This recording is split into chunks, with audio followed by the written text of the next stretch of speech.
I went to the bank to withdraw $200 for groceries, and they told me I no longer had control over my own money. The teller said it gently, almost apologetically, like she was delivering bad news to a stranger instead of a woman who had managed her own life for nearly 70 years. "Mrs. Collins," she said, lowering her voice as she turned her monitor slightly away from the line behind me. "There's already an authorized user making decisions on this account."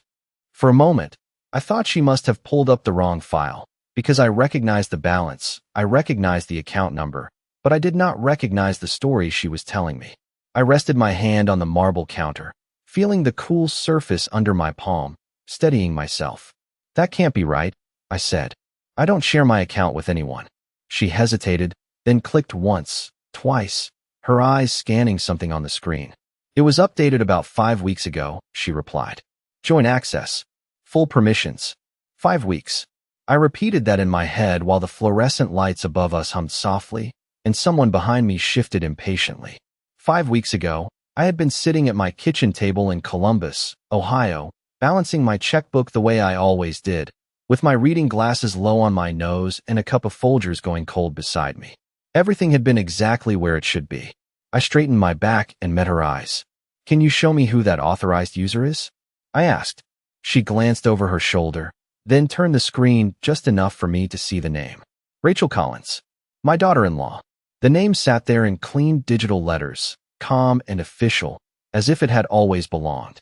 I felt something shift inside me, not a collapse, not yet, but a quiet tightening, like a thread being pulled too hard. I let out a slow breath. "There must be a mistake," I said, though even as I spoke, I remembered Rachel standing in my kitchen one afternoon, her phone tucked under her chin, flipping through a stack of papers. "It's just easier if I help organize things for you, Margaret," she had said with that polite, steady tone she always used, the one that sounded helpful until you listened closely. At the time, I had nodded, because it seemed harmless. She had married my son Daniel 8 years ago, and she had a way of stepping into spaces as if she belonged there from the beginning. The teller was still watching me, waiting for my reaction, but I wasn't ready to give her one. "What kind of decisions?" I asked instead. She clicked again and swallowed lightly. "There have been scheduled transfers. Monthly." My fingers curled slightly against the counter. "To where?" She turned the screen a little more this time, and I saw a string of transactions, identical amounts, sent out like clockwork on the third Friday of each month. $1,200. Again and again. The destination was listed under a business name I didn't recognize. I stared at the numbers, at the neat repetition, and then I did something very simple. I reached into my purse, took out my small leather notebook, and wrote down the dates.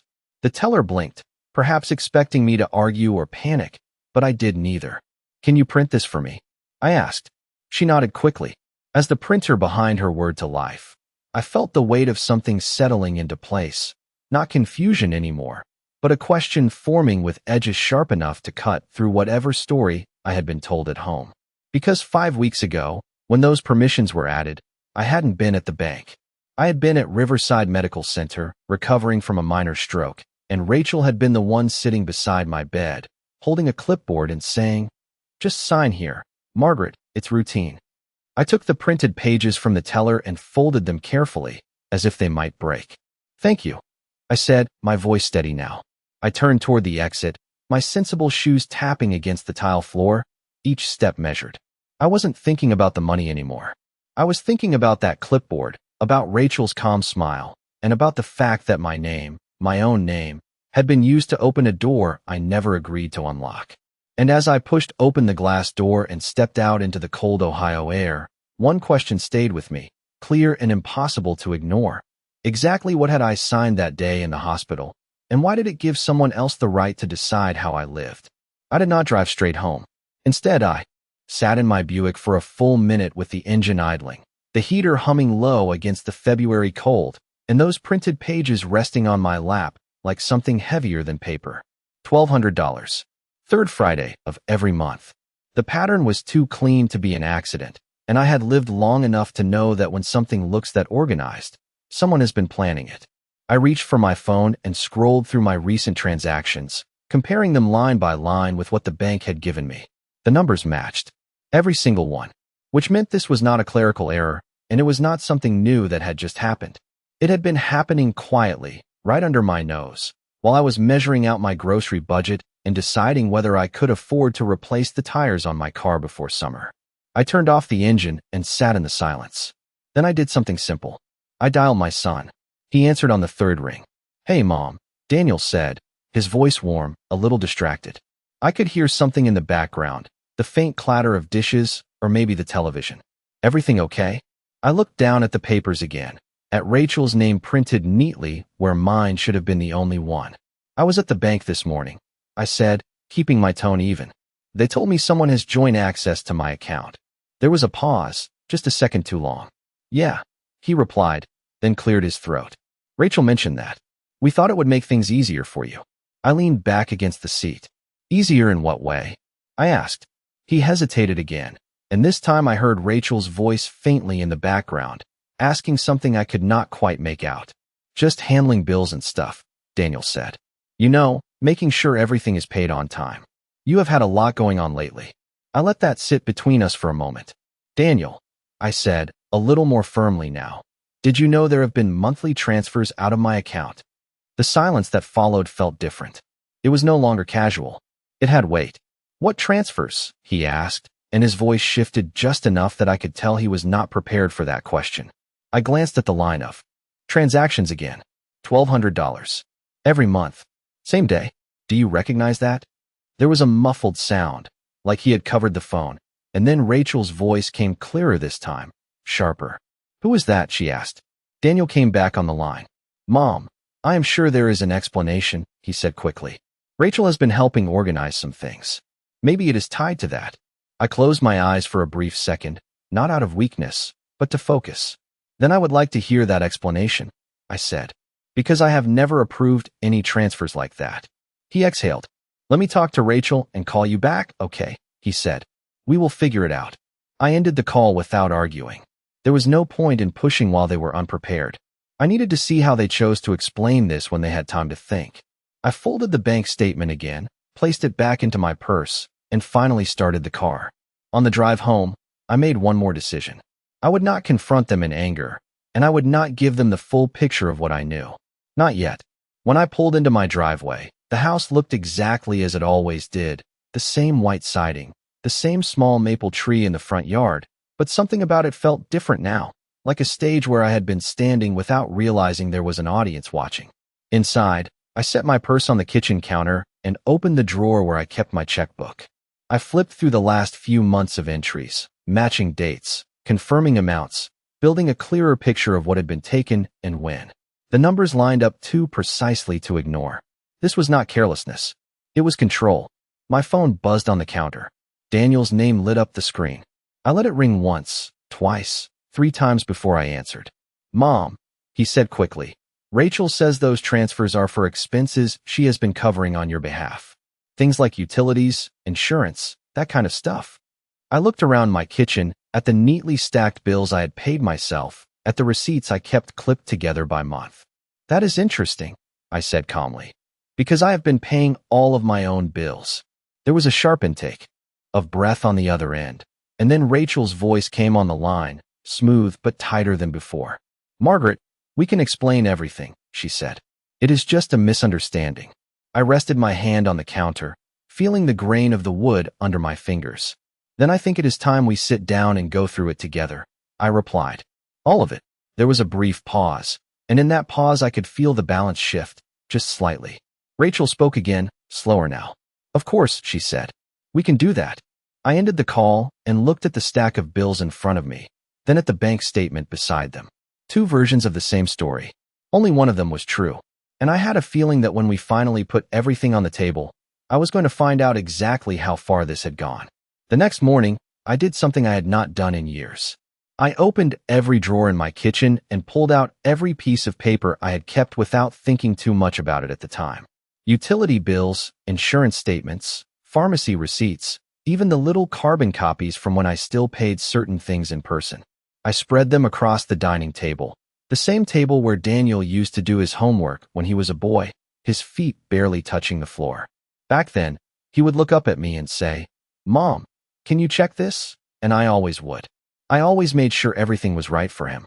Now I was the one checking, line by line, and what I was seeing did not match the story I had been given the night before. Every electric bill had been paid directly from my account. My water bill, same thing. Even my homeowner's insurance showed automatic deductions that I had set up years ago. There was no gap, no unpaid balance, nothing that suggested anyone else needed to step in and cover expenses for me. I picked up one of the bank printouts again and matched the date of a transfer to the same week as my electric bill. Both had been paid, which meant the $1,200 had not gone toward any necessity I could see. I reached for my calculator, an old gray one with large buttons that I kept in the drawer by habit, and added up the transfers again. $28,800. I said the number out loud this time, just to hear it in the room. 28,800. It did not sound like a misunderstanding. It sounded like a decision someone had made repeatedly, month after month. My phone buzzed on the table, breaking the quiet. A voicemail from Rachel. I pressed play. "Margaret, I just wanted to follow up," she said, her voice smooth but slightly rushed. "I think there has been some confusion about how we have been managing things. We should really sit down and go over everything together so you can feel comfortable." I listened to it twice, paying attention not just to what she said, but to what she avoided saying. She did not mention the amount. She did not mention the transfers. She did not mention authorization. She kept everything broad, almost careful, as if the details themselves were the problem. I set the phone down and looked at the papers again. Then I stood up, walked to the hallway closet, and pulled out a small metal lockbox I had not opened since before my husband passed. The key was still taped to the inside of the door frame, exactly where he had left it years ago. "Always keep one place that is just yours," he used to say. I unlocked the box and lifted the lid. Inside were copies of our original mortgage, our insurance policies, and most importantly, the last set of documents we had signed together regarding our estate. I flipped through them carefully until I found the section outlining financial authority. My name, my signature. No joint control, no shared access, nothing that gave anyone else the right to move money on my behalf without explicit consent. I traced my finger over the ink, steady and familiar, and then I looked back at the printed bank statement with the newer signature attached to that authorization form. The difference was subtle, but it was there.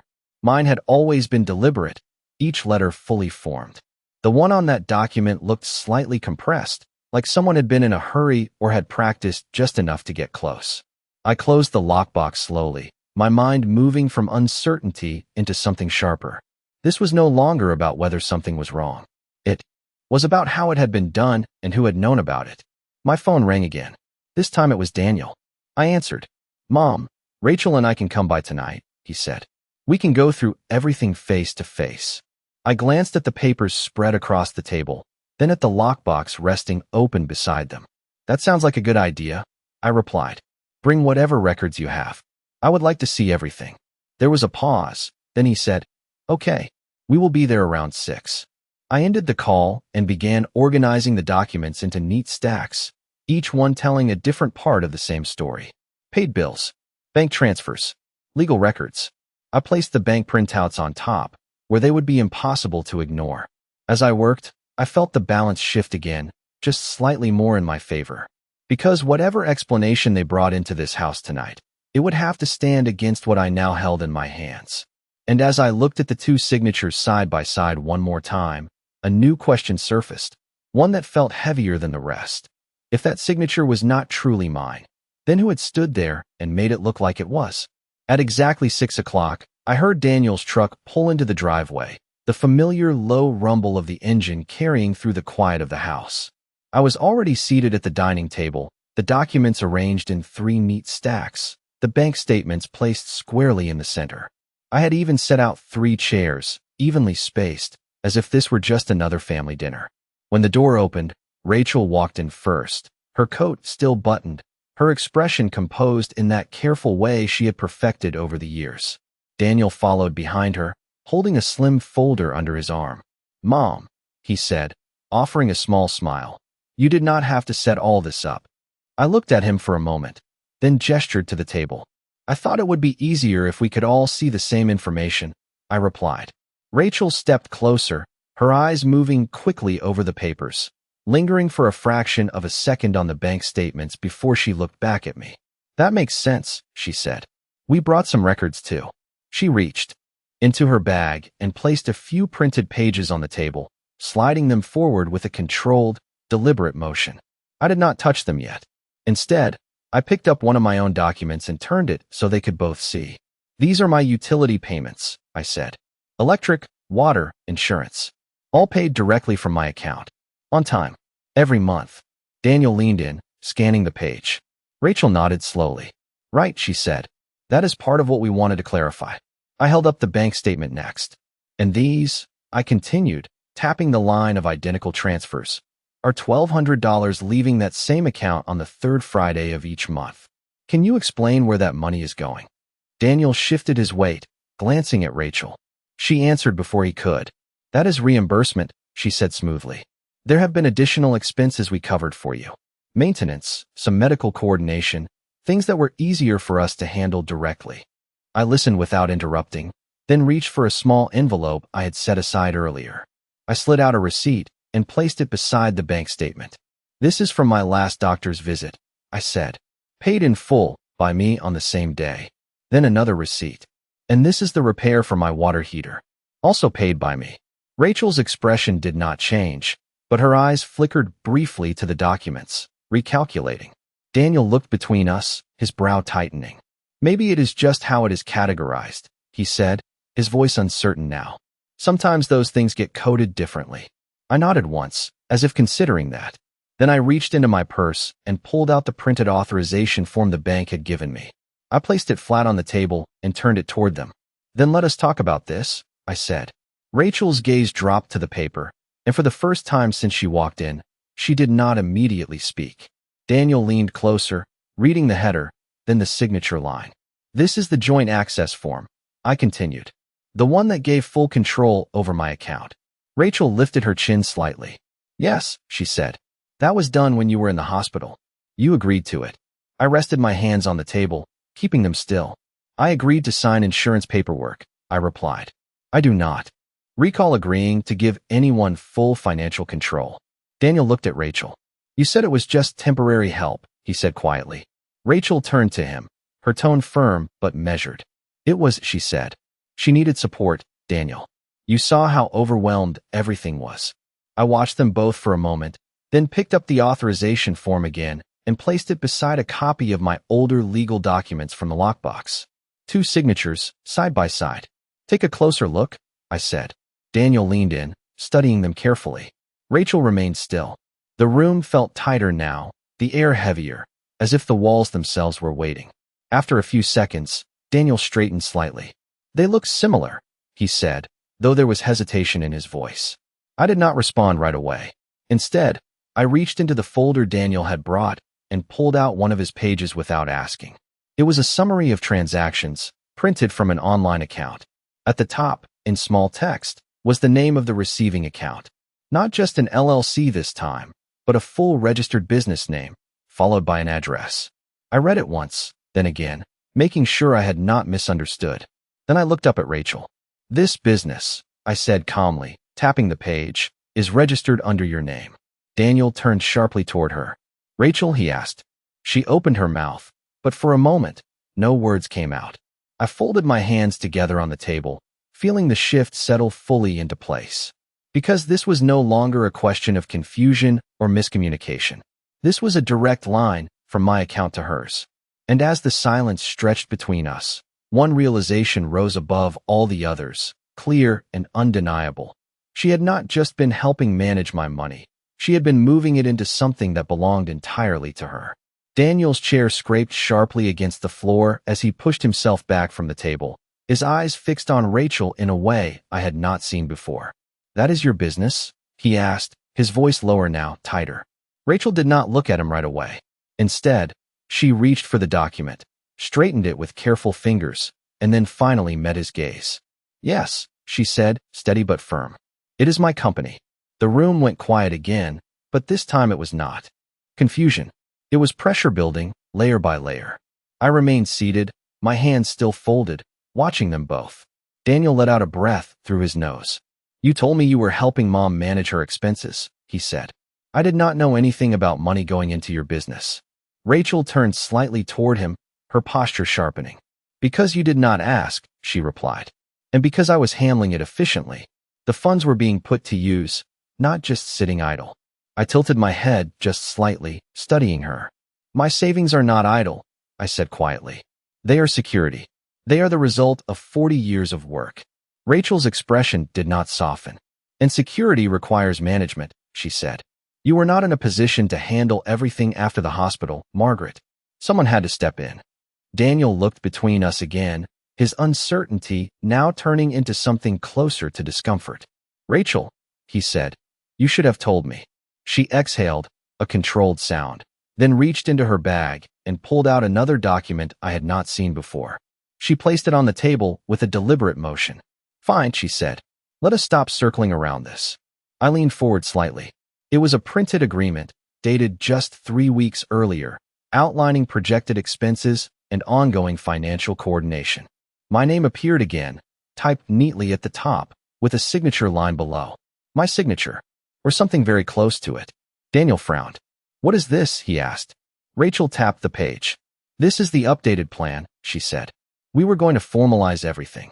Expand the arrangement so we could handle all of Margaret's financial decisions moving forward.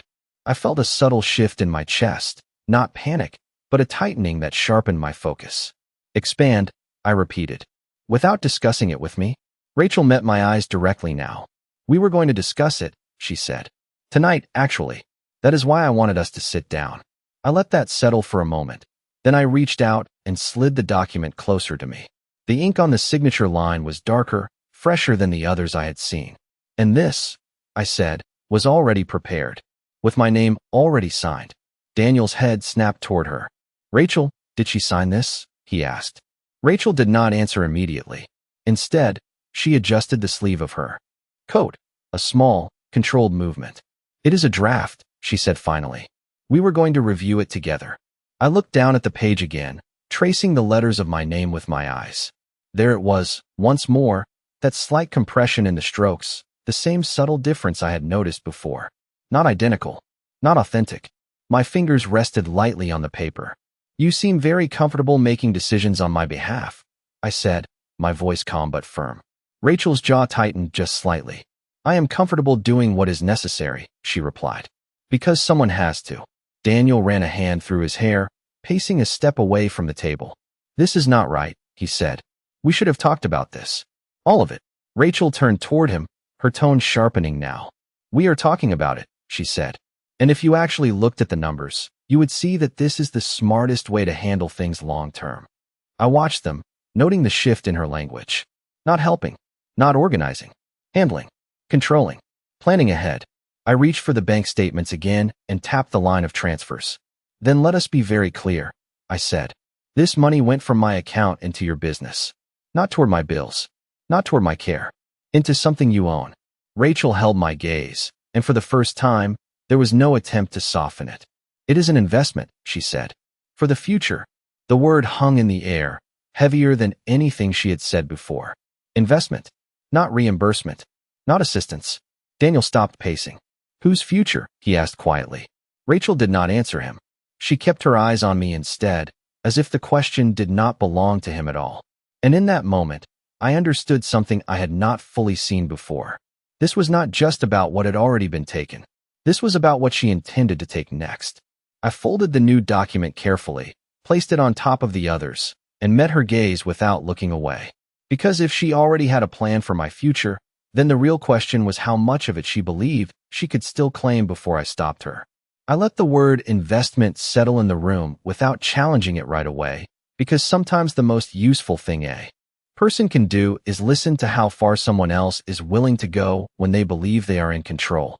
Rachel held my gaze, steady and certain, while Daniel stood a few feet away, caught between us in a way that reminded me of when he was a boy trying to explain something he did not fully understand. I reached for the stack of documents again, but instead of pushing them forward, I began to gather them neatly, aligning the edges with slow, deliberate movements. All right, I said, my tone even, almost agreeable. If this is about the future, then we should make sure everything is properly structured.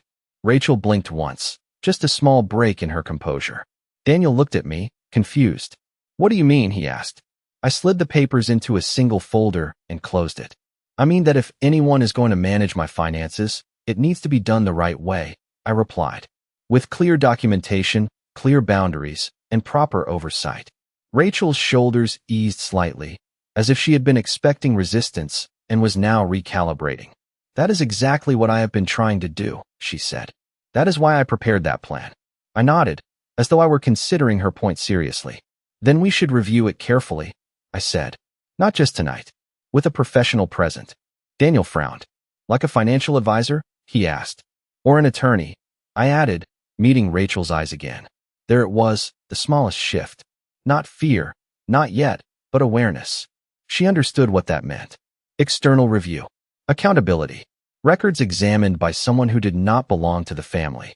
That might not be necessary, she said, her voice still controlled but no longer as smooth as before. We can handle this ourselves. It is a family matter. I tilted my head slightly. It stopped being a private family matter when money started moving without my full understanding, I replied. Daniel looked between us again, his uncertainty now leaning in a different direction. Maybe Mom is right, he said. It would not hurt to have someone look things over. Rachel turned toward him, her expression tightening for just a moment before she smoothed it out again. Of course, she said, if that is what Margaret wants. I gave a small nod. It is, I said. Then I stood up, carrying the folder. With me as I walked toward the kitchen. I needed a moment away from the table, away from the pressure of their eyes, but I also wanted them to see that I was not retreating. I set the folder down beside the sink, next to the dish rack where a single coffee mug sat drying from that morning. Everything in this house still belonged to me. Every surface, every object, every decision. I turned back toward them. I will call Mr. Klein in the morning, I said. He handled our estate documents. He knows exactly how things are supposed to be structured. Daniel nodded slowly. Okay, he said. Rachel did not respond right away. Instead, she picked up her bag, slipping the strap over her shoulder with a controlled motion. That sounds fine, she said, though there was a faint tightness in her voice now, something that had not been there before. We can all sit down together and go through everything.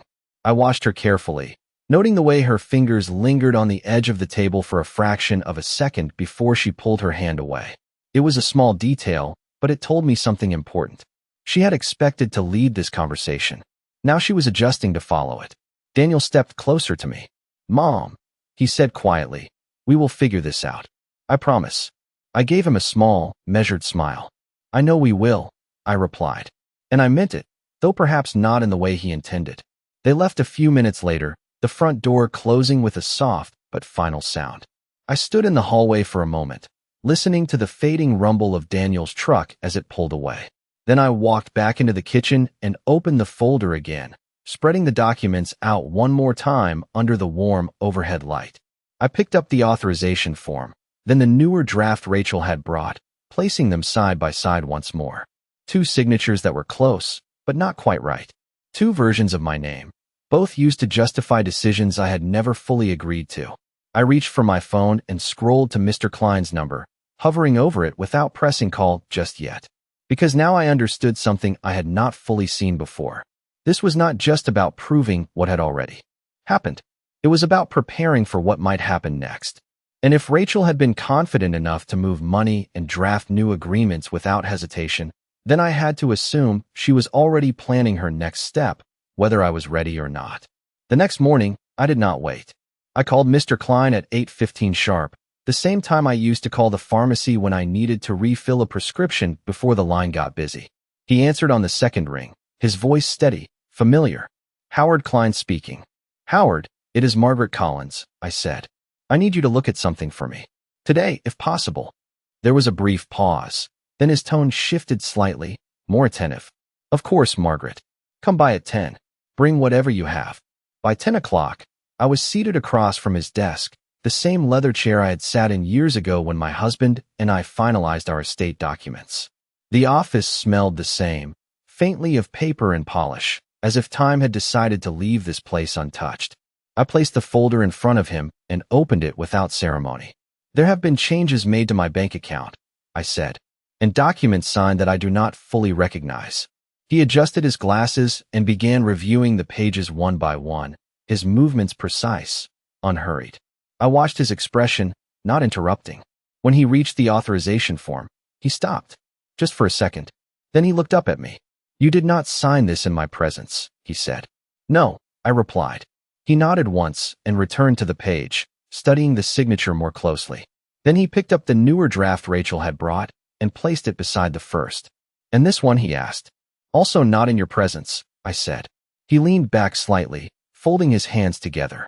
"Margaret," he said carefully, "these documents are attempting to establish full discretionary control over your financial accounts. Not partial assistance. Not limited authority. Full control." I felt the words settle in a different way now, clearer, sharper. "And the signatures?" I asked. He turned both pages toward me, pointing with his pen. "They are similar," he said, "but I would not certify them as authentic without verification. In fact," he paused, then reached for a magnifying glass from his desk drawer, something I had not seen him use before. He examined the strokes closely, tracing the lines with careful attention. "There are inconsistencies here," he continued. "Pressure variations, spacing differences. It suggests replication, not natural writing." I let out a slow breath. Not suspicion anymore. Confirmation. He set the magnifying glass down and looked at me directly. "Have you authorized anyone to act on your behalf recently?" "No," I said. "Not in this way." He nodded. "Then we need to act quickly," he said. "Because if these documents are being used to justify financial transfers, this moves beyond a family misunderstanding. It becomes a legal matter." I felt a shift then, something firm settling into place. "What do you recommend?" I asked. He reached for a legal pad and began writing. "First, we revoke any existing authorizations immediately. Second, we notify the bank in writing that these signatures are under dispute. Third," he looked up again, "we document every transaction tied to that account. Every dollar." I nodded slowly. "I already started that," I said. He gave a small approving nod. "Good," he replied. Then he slid the legal pad toward me. "Sign here," he said. "This will allow me to act on your behalf to secure your accounts while we investigate." I picked up the pen and signed my name, slowly, deliberately, each letter clear and unmistakable. When I handed it back, he glanced at the signature, then back at the other documents on the desk. The difference was undeniable. "That," he said quietly, "is your signature." I felt something settle in my chest, not relief, but clarity. When I left his office, the air outside felt sharper, colder, as if the world itself had shifted slightly. I walked to my car, placed the folder carefully on the passenger seat, and sat for a moment before starting the engine. My phone buzzed in my purse. A message from Rachel. "Margaret, I think we should talk before involving anyone else. This can be resolved privately." I read it once, then again, noticing the timing. She knew. Somehow, she already knew I had taken a step beyond the house, beyond the family, into something she could not control. I set the phone down and started the car. Because if she was already trying to contain this, then it meant one thing very clearly. There was more she had not told us yet. And whatever it was, she was trying to protect it before I could uncover it. By the time I pulled into my driveway, the message from Rachel was no longer just a request. It was a move. I could feel it in the way it was written, calm on the surface but urgent underneath, like someone trying to close a door before anyone else realized it was open. I did not respond right away. Instead, I went inside, set my purse on the kitchen counter, and placed Mr. Klein's paperwork beside the stack I had been building since yesterday. Then I did something new. I opened my laptop. It had been a while since I used it for anything beyond checking email, but I remembered enough. I typed in the name of Rachel's business exactly as it appeared on the document Daniel had brought. The search results loaded slowly, one link at a time, and then there it was. A website. Clean, minimal, professionally designed. Collins Interior Concepts. I clicked on it and leaned slightly closer to the screen. Photos of staged living rooms, modern kitchens, polished spaces that looked like they belonged in magazines. At first glance, it all seemed legitimate. But then I noticed something that made me pause. A section labeled Recent Projects. I clicked again. The first listing included an address. I recognized the street immediately. It was not a client's home. It was Rachel and Daniel's house. I sat back in my chair, letting that settle. Then I scrolled further. Another listing. Different address. Same zip code. And then a third. Each one tied, in some way, to properties I knew were connected to Rachel's side of the family. This was not just a business. It was a loop. Money moving in, then being used to increase the value of spaces she already had access to. I reached for a pen and wrote down the addresses, one by one, on the back of an old envelope. My phone rang before I could finish the last one. Rachel. I let it ring twice before answering. Margaret, she said, her voice smoother than before, almost reassuring. I think we got off on the wrong foot last night. I glanced at the laptop screen, at the photos still open. Did we? I asked. Yes, she replied. I can see how some of this might look confusing if you are only seeing part of the picture. That is why I wanted to talk before things escalated unnecessarily. There it was again. Control. Framing. I leaned back in my chair. Then go ahead, I said. Explain the full picture. She took a small breath. The transfers you are seeing, she began, are part of a structured investment approach. I have been using those funds to build equity in design projects that generate long-term returns. It is not just spending. It is growth. I looked at the list of addresses again. Growth for who? I asked. There was a brief pause. For the family, she said. For all of us. I nodded slowly, even though she could not see me. That is interesting, I replied. Because the properties listed under your projects appear to be tied to your accounts, not mine. The silence on the other end was sharper this time. Then she spoke again, her tone more measured. Those are just initial placements, she said. The structure is more complex than what you are seeing online. I tapped the pen lightly against the table. I see, I said. And at what point was I supposed to be informed about this structure? Another pause. Longer now. Then she said, Margaret, I was trying to build something stable before bringing it to you. Something that would make sense once it was complete. I let that sit for a moment. Then I asked the question that mattered. And in the meantime, I said, you were comfortable using my money to do it? Her voice sharpened just slightly. I was making decisions that needed to be made, she replied. I looked at the screen again, at the polished images, at the addresses I knew did not belong to me. That is a very confident position to take, I said quietly.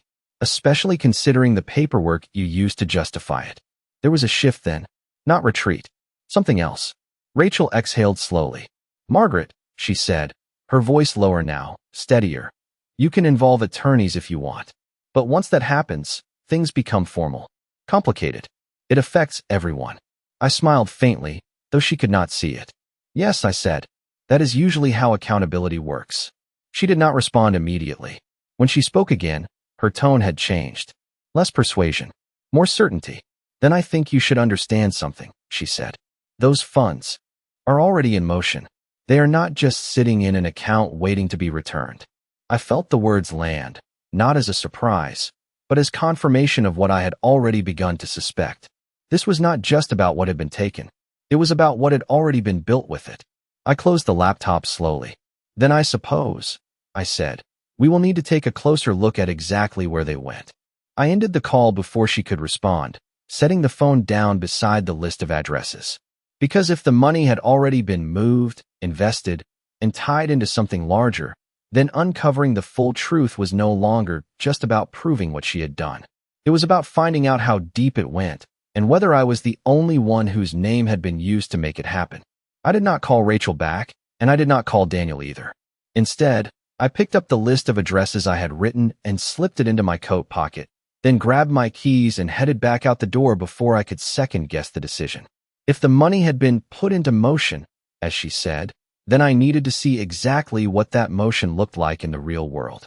The first address was less than 15 minutes away, a quiet suburban street lined with nearly identical two-story homes, each with trimmed hedges and freshly shoveled driveways. I parked across the street and sat for a moment, studying the house. New paint on the exterior. Updated windows. A contractor's van parked in the driveway with the company name partially covered by a magnetic sign. I stepped out of the car and walked slowly along the sidewalk, keeping my pace casual. As I passed the driveway, I glanced at the permit posted near the garage. Renovation permit. Issued 3 months ago. I moved a little closer, pretending to check my phone, and read the contractor name printed at the bottom. It matched the business name I had seen on Rachel's project page. That was not a coincidence. I continued walking until I reached the corner, then turned back, taking in the details again. Fresh landscaping. New fixtures. Money had been spent here, and not in small amounts. When I returned to my car, I did not sit right away. I stood there, looking at the house one last time, letting the pieces align. My phone buzzed again. Daniel this time. I answered. Mom, where are you? He asked, his voice tense. I stopped by one of the properties Rachel is working on, I said. There was a pause. You did what? He replied. I wanted to see where the money was going, I said simply. He exhaled sharply. Mom, you should not be doing that on your own, he said. We are trying to sort this out. I looked back at the house across the street. That is exactly what I am doing, I said. Sorting it out. There was a shift in his tone then, something closer to urgency. Rachel says you are overreacting, he said. She says this is all part of a bigger plan. I let that sit for a moment. Then she should not mind if we take a closer look at that plan, I replied. He did not answer right away. When he spoke again, his voice was quieter. She also said those funds cannot just be pulled back, he added. They are tied up. I opened the car door and finally sat down, placing my hands on the steering wheel. Yes, I said. She mentioned that. I started the engine, but did not pull away yet. Daniel, I continued. Did you know about these properties before yesterday? There was a long pause. No, he admitted. I did not. I nodded, even though he could not see me. Then you need to start asking better questions, I said. I ended the call before he could respond, setting the phone down beside me. The second address on my list was farther out, closer to the edge of town where older homes were being renovated and resold. I drove there next, the road stretching out in front of me as the afternoon light began to fade. This property was different. Smaller. Mid-renovation. The front door was open, and inside I could see new flooring stacked against the wall. I stepped onto the porch and knocked lightly, just enough to announce myself. A man in a work jacket appeared from inside, wiping his hands on a cloth. Can I help you? He asked. I smiled politely. I was just curious about the renovation, I said. Is this being done through Collins Interior Concepts? He nodded. Yeah, he said. Rachel Collins is running the project. She has been here a lot lately. I held his gaze for a second longer. Recently? I asked. This week. He shrugged. She was here yesterday, actually, talking about timelines and budgets. Said she wanted everything wrapped up before the next phase. Next phase. I thanked him and stepped back, returning to my car with slower, more deliberate movements. Because now I knew something I had not known before. This was not a finished plan. It was still moving, still expanding, still depending on decisions being made in real time. I sat behind the wheel, looking down at the list in my hand, then at the 2 addresses I had already crossed off. If there were more properties, more transfers, more documents, then Rachel was not just managing what she had taken. She was actively building on it. And that meant if I moved too soon, she might try to shift everything out of reach before I could stop her. I folded the paper carefully and placed it back in my pocket, my mind settling into a different kind of focus. Because for the first time since this started, I was not just reacting to what had been done. I was deciding when to act next. And as I turned the key and pulled away from the curb, one thought stayed with me, clear and steady. If Rachel believed she was still in control of this situation, then I needed her to keep believing that just a little while longer. That evening, I did not wait for another call. I made one myself. Howard, I said when Mr. Klein picked up, I need to move forward with everything we discussed this morning. Not tomorrow. Tonight. There was a brief pause. Then his voice came back steady. I can prepare the notices immediately, he said. But once we initiate this, Margaret, it will be formal. There will be no quiet resolution after that. I looked at the folder spread across my kitchen table, at the list of addresses, at the signatures that did not belong to me. It stopped being quiet a long time ago, I replied. Go ahead. Within the hour, an email confirmation came through. Formal notice to the bank disputing the authorization. Request to freeze discretionary transfers tied to my account. Documentation filed. It was not dramatic. It was not loud. But it was real, and it was already in motion. I printed the confirmation and placed it on top of my stack, where it could not be missed. Then I did one more thing. I called Daniel. He answered quickly this time. Mom, he said. We need to talk, I replied. Tonight. At my house. 6 o'clock. He hesitated. Rachel is not home yet, he said. She is out checking on one of her projects. Good, I said. Then you should come now. There was a pause. Then he said, Okay, I will be there in 20 minutes. When he arrived, he looked different. Not angry. Not defensive. just unsettled in a way that told me the ground beneath him had already started to shift. He stepped into the kitchen and glanced at the papers on the table. "You have been busy," he said quietly. I nodded once. "Sit down," I told him. He did. I did not hand him everything at once. Instead, I started with something simple. The printout from the contractor permit. The address. The date. "You recognize that property?" I asked. He looked at it, then shook his head slowly. "No," he said. I slid the next page over. The business registration tied to Rachel's company. The same address listed as an active project. His brow tightened. "She never mentioned this," he said. "She mentioned a lot of things," I replied. "But not this." He leaned back slightly, running a hand over his face. "Mom, I do not understand why she would not just tell me," he said. I watched him carefully. "Because telling you would mean you had a choice," I said. "And this only works if you do not." He looked at me then, really looked at me, and I could see the shift happening. Not complete. Not yet. But enough. "What are you saying?" he asked. I reached for the final document and placed it in front of him. The printed confirmation from Mr. Klein. The formal notice to the bank. He read it slowly, his eyes moving across each line. Then he looked up. "You already filed this?" he asked. "Yes," I said. He exhaled, a long, steady breath. "Rachel is not going to like that," he said. I held his gaze. "This is not about what she likes," I replied. "This is about what is mine." The room fell quiet. Again, but this time it felt different. Not uncertain. Settled. Daniel nodded once, slowly. "What happens now?" he asked. I folded my hands on the table. "Now," I said, "we wait for her to come home." As if the timing had been arranged, the sound of a car pulling into the driveway cut through the silence. Daniel turned his head toward the window. I did not move. The engine shut off. A car door closed. Footsteps approached the front door. I looked at Daniel one last time before the handle turned. "When she walks in," I said quietly, "listen carefully to what she chooses to say." The door opened, and Rachel stepped inside, her expression composed, her posture steady. But the moment her eyes landed on the papers spread across the table, and then on Daniel already sitting there, something shifted. Just slightly. Just enough. And in that small change, I knew something she did not realize yet. This time, she was not walking into a conversation she could control.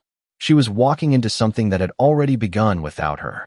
Rachel closed the door behind her with a soft click, but the sound seemed louder than it should have been.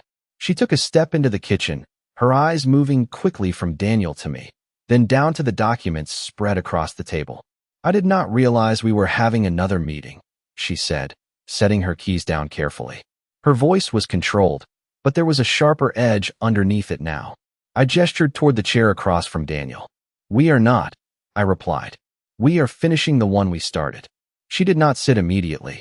Instead, she walked closer to the table, her gaze settling on the printed confirmation from the bank. I watched her read the header, the formal language, the words "authorization dispute" standing out clearly in bold. Her expression changed, just slightly. Not surprise. Recognition.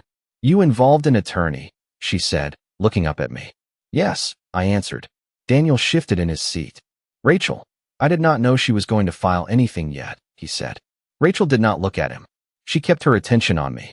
"That was unnecessary," she said. "We could have resolved this privately."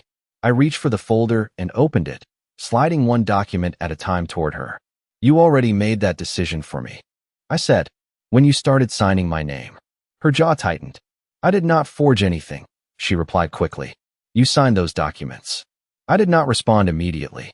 Instead, I picked up the page Mr. Klein had reviewed that morning and placed it directly in front of her. "Then explain this," I said. It was a printed statement from the bank's internal review, time-stamped earlier that afternoon. A verification note attached to the authorization form. Daniel leaned forward, reading aloud under his breath. "Signature inconsistency detected. Further authentication required." His voice trailed off. I tapped the bottom of the page where a second line had been added. "The bank flagged the signature," I said calmly. "Before I even contacted them. They just had not acted on it yet." Rachel's eyes flickered across the document, then back to me. "That does not prove anything," she said. "It just means they are cautious." I nodded slightly, as if acknowledging her point. Then I reached for another document and placed it beside the first. This one was from Mr. Klein's office.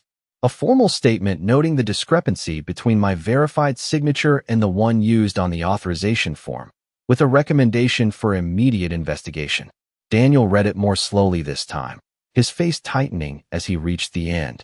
"Rachel," he said, his voice lower now, "this says the signature may not be valid." She exhaled, her composure slipping just enough to reveal tension. "It says may," she replied. "Not as." I leaned forward slightly, resting my hands on the table. "Then let us remove the uncertainty," I said. I reached into the folder one last time and pulled out a small envelope. Inside was a copy of the hospital intake records from the day I had been admitted. I slid it across to her. "This is the day you said I signed those forms," I continued. Rachel hesitated before opening it. Daniel leaned closer, reading over her shoulder. The record was clear. Time of admission. Medication administered. Notes from the attending nurse. Daniel's voice caught slightly as he read the line aloud. Patient under mild sedation during initial intake. Not advised to sign legal documents without supervision. The words hung in the air, heavier than anything that had come before. Rachel closed the envelope slowly, her fingers tightening around the edge. For the first time, she did not immediately respond. Daniel looked at her, then back at me. "Mom, you were not even in a condition to sign anything that day," he said. I met his eyes. "No," I replied. The silence that followed was not confusion anymore. It was clarity settling in, piece by piece. Rachel straightened slightly, her voice quieter now, more controlled but less certain. "That does not mean I acted improperly," she said. "I was trying to help." I held her gaze, steady and unyielding. "Then help me understand one thing," I said. "If everything was done correctly, why does every piece of evidence say otherwise?" Daniel leaned back in his chair, his expression no longer uncertain. He was looking at her differently now, as if seeing something he had missed before. Rachel glanced at him, then back at the table, her composure tightening again, but this time it felt forced. Because the room had changed. The balance had shifted, not in theory, not in suspicion, but in fact. And as I watched her carefully, I realized something even more important than what had already been proven. This was not the end of what she had done. It was just the part she could no longer deny. Which meant the next question was no longer whether she had taken control of my money. It was how much more she had done that we had not uncovered yet. Daniel pushed his chair back, so hard it scraped loudly across the floor, the sound sharp enough to cut through whatever control had been holding the room together. "You had her sign something while she was sedated?" he demanded, his voice rising in a way I had not heard since he was a teenager. Rachel stood still for a second, then straightened her shoulders as if bracing herself. "That is not what happened," she said quickly. "I brought her paperwork that needed to be handled. She agreed to it. She was in the hospital." Daniel shot back. She could barely hold a pen.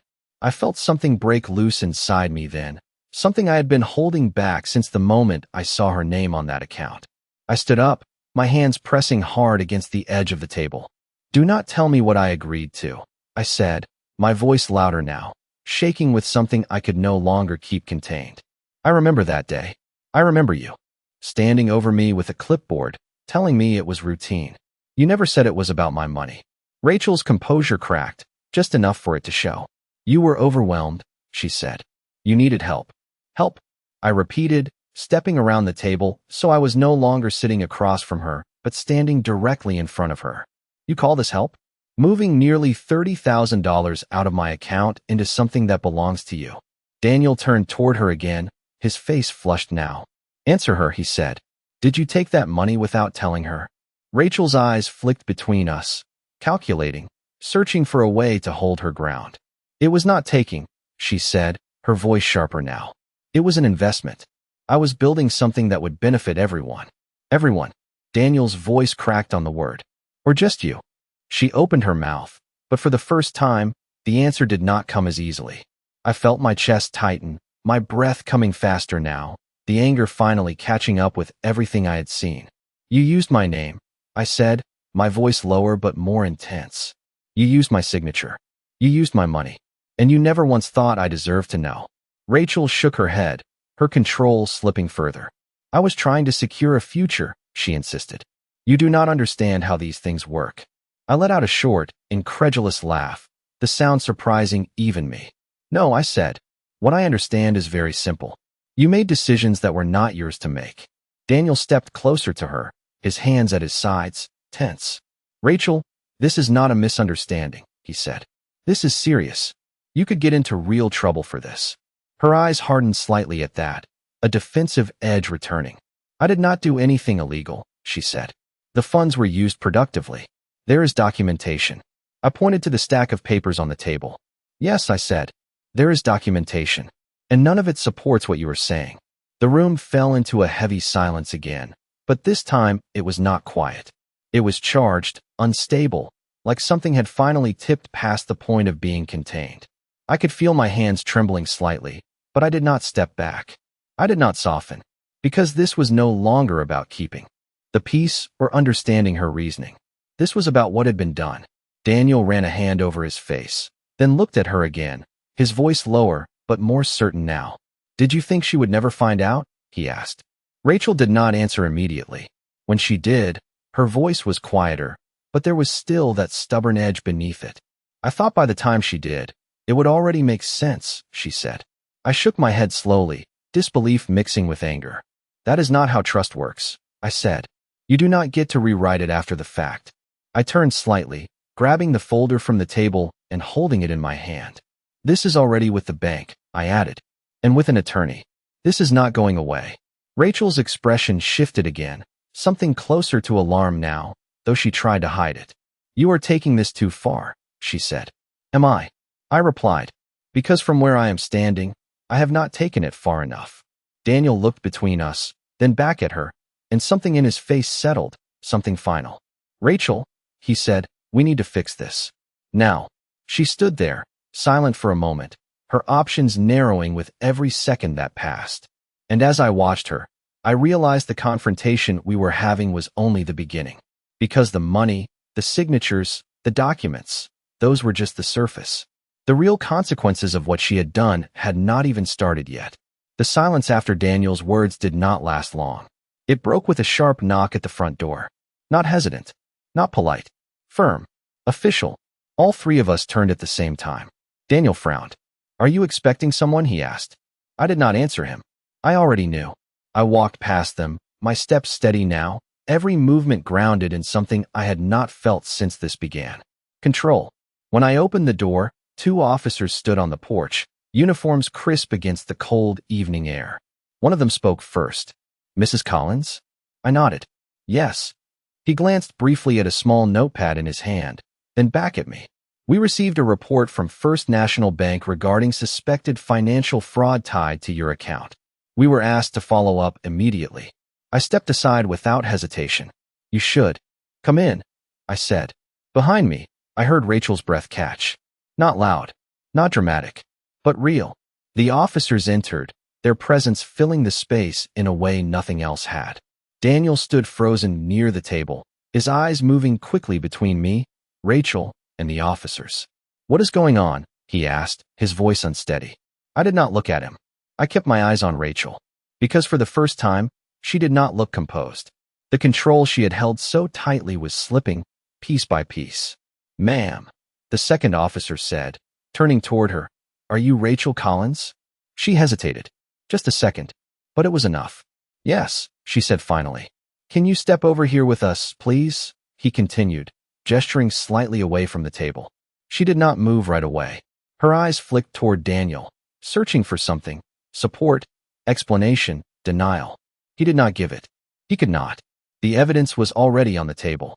The documents, the signatures, the records. Everything she had built her control on had collapsed into something undeniable. This is a misunderstanding, she said, her voice tightening. I was managing family finances. The officer nodded slightly, not agreeing, not disagreeing. You can explain that, he said calmly. But right now, we need to address the report that was filed. Daniel stepped forward suddenly. Wait, he said. There has to be another way to handle this. I turned to him then, finally. There was, I said, before she decided to take what was not hers. He stopped, the words hitting him harder than anything else had. Rachel's shoulders stiffened. You did not have to do this, she said, her voice low now, almost sharp with something close to desperation. I met her gaze, steady, unyielding. No, I replied. You did that yourself. The officer took a step closer to her. "Ma'am, I am going to need you to come with us," he said. "We will sort everything out at the station." For a moment, she did not move. Then slowly, reluctantly, she reached for her coat. The same coat she had worn into this house with confidence just hours earlier. Now her hands were not as steady. Daniel stood there, watching, his face pale, his silence louder than anything he could have said. As Rachel stepped toward the door, she glanced back once, her eyes meeting mine. There was no control left there, no certainty, only the realization that everything she had built, every decision she had made without permission, every dollar she had moved, had led her exactly here. I did not look away. I did not soften, because this was not cruelty. This was consequence. The door closed behind them, the sound final in a way nothing else had been. The house fell quiet again, but it was a different kind of quiet now. Not hollow, not uncertain, clean. Daniel stood in the middle of the room, staring at the door, then slowly turned back toward me. "Mom," he began, his voice breaking slightly. I raised my hand, stopping him before he could finish. "Not tonight," I said. "There is nothing left to explain." He nodded, slowly, understanding settling in whether he wanted it to or not. I walked back to the table, gathered the documents, and placed them neatly back into the folder. Every paper, every detail, back where it belonged, under my control. When I finally sat down, I let out a long breath, not of relief, but of completion. Because the truth had come out, the damage had been exposed, and the person responsible was no longer standing in my house pretending it was hers to manage. And as I looked around the room, the same walls, the same table, the same life I had built piece by piece, I knew one thing with absolute clarity. No one would ever make decisions about my life without my permission again.